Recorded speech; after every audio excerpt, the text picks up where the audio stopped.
The sulphur-crested cockatoo is one of those birds that once you've seen it, you'll never forget it. With its bright white feathers, striking yellow crest, and unmistakable loud calls, it's as much a part of the Australian landscape as the eucalyptus trees and wide open skies. But there's more to these birds than just their good looks. They are smart, social, and full of personality, a true embodiment of the wild, free spirit of Australia. The word, cockatoo, has its origin in Malay language which means vice or grip because of their incredibly strong beak.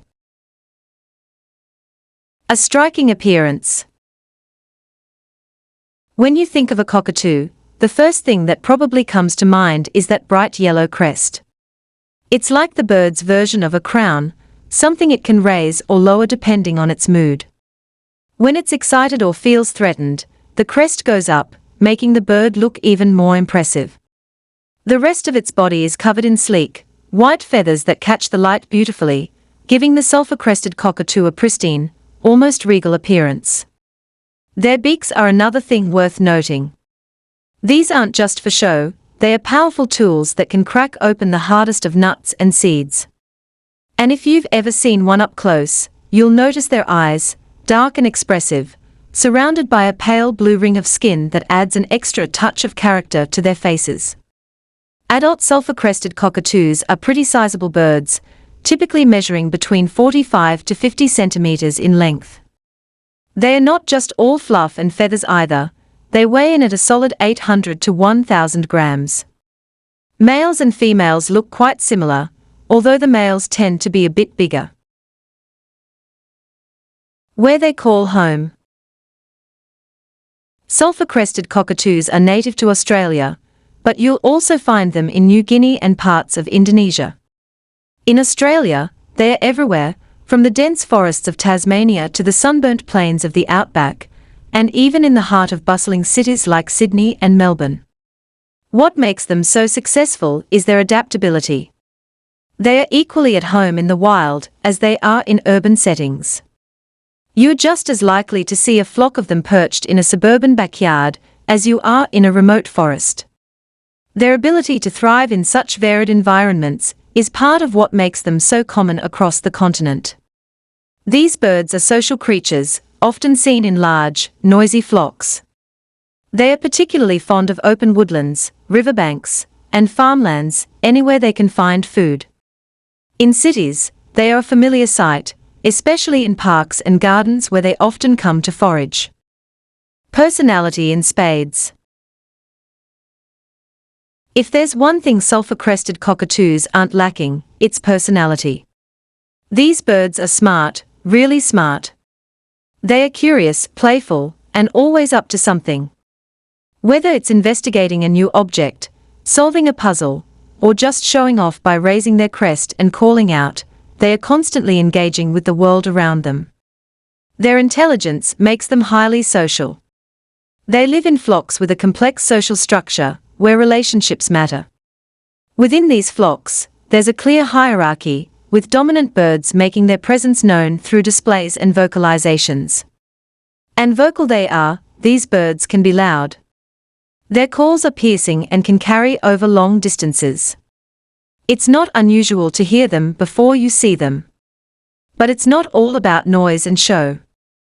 Sulphur-crested cockatoos are also very affectionate with each other. They spend a lot of time preening, which not only keeps their feathers in good shape, but also helps strengthen social bonds. They are playful too, often seen interacting with objects or engaging in what can only be described as bird games. What's on the menu? When it comes to food, sulphur-crested cockatoos aren't picky eaters. Their diet is as varied as the environments they live in. In the wild, they feed on seeds, nuts, fruits, and berries. They'll also eat roots, leaf buds, flowers, and even insects when the opportunity arises. Their strong beaks are perfectly designed for cracking open tough seeds and nuts, and they are skilled foragers. You'll often see them using one foot to hold a piece of food while they eat, showing off their dexterity. In agricultural areas, these birds are known to raid crops, which doesn't exactly endear them to farmers. Wheat, corn, and other grains are all on the menu, and a flock of hungry cockatoos can cause significant damage. In cities, they've learned to scavenge human food, raiding garbage bins, or stealing snacks from outdoor tables.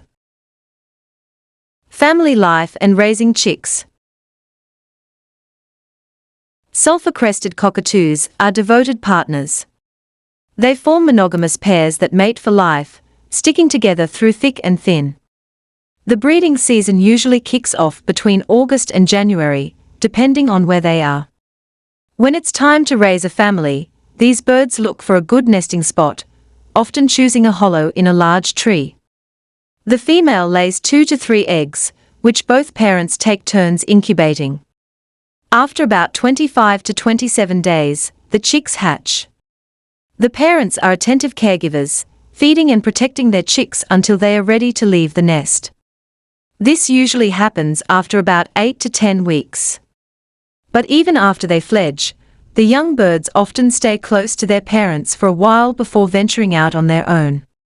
In the wild, sulphur-crested cockatoos can live for around 40 to 50 years, though in captivity, with the right care, they can live even longer, sometimes up to 100 years. This long lifespan is one of the reasons why they are such a big commitment as pets. Their role in the ecosystem. Sulphur-crested cockatoos aren't just pretty faces, they play an important role in their ecosystems. One of their key contributions is seed dispersal. As they feed on seeds and fruits, they help spread plant species across the landscape, aiding in forest regeneration. However, their relationship with humans is a bit more complicated. While they are admired by many, they can also be seen as pests, especially by farmers whose crops they sometimes decimate. In urban areas, their loud calls and pangshang for destruction can make them less than popular with residents. These birds have been known to chew through electrical wiring, damage wooden structures, and even tear apart outdoor furniture. Despite these challenges, they are an integral part of the Australian landscape, both ecologically and culturally. Conservation and protection. The good news is that sulphur-crested cockatoos aren't in any immediate danger of disappearing. They are listed as least concern by the International Union for Conservation of Nature, meaning their populations are stable and widespread. But that doesn't mean they don't face threats. Habitat loss due to deforestation and land clearing is a concern, particularly in regions where these practices are common. Illegal trapping for the pet trade has also been an issue, although stricter regulations have helped to curb this in recent years. Conservation efforts for these birds focus on protecting their natural habitats, managing human-wildlife conflicts, and ensuring that their populations remain healthy. It's a delicate balance, but one that's essential to maintain if we want to continue sharing our world with these remarkable creatures. As pets, a lifelong commitment. Given their intelligence and striking appearance, it's no surprise that sulphur-crested cockatoos are popular pets. But they are not the kind of pet you take on lightly. These birds are highly social and require a lot of attention, mental stimulation, and space to move around. Without these, they can develop behavioral issues like excessive screaming, feather plucking, or destructive behavior. It's also important to consider their long lifespan. These birds can live for decades, so owning one is a lifelong commitment. Potential owners need to be prepared to care for them for the entirety of their lives. Additionally, in some places, keeping a sulphur-crested cockatoo as a pet is regulated by law, and you may need a permit. Subspecies. There are 4 recognized subspecies of sulphur-crested cockatoo. Triton cockatoo. This species is found in New Guinea and the surrounding islands. Eleonora cockatoo. This species is restricted to the Aru Islands in the Maluku province of eastern Indonesia. Matthews cockatoo. Matthews cockatoos are found in northern Australia from West Australia to the Gulf of Carpentaria. Greater Sulphur-Crested Cockatoo. They are found from Cape York to Tasmania.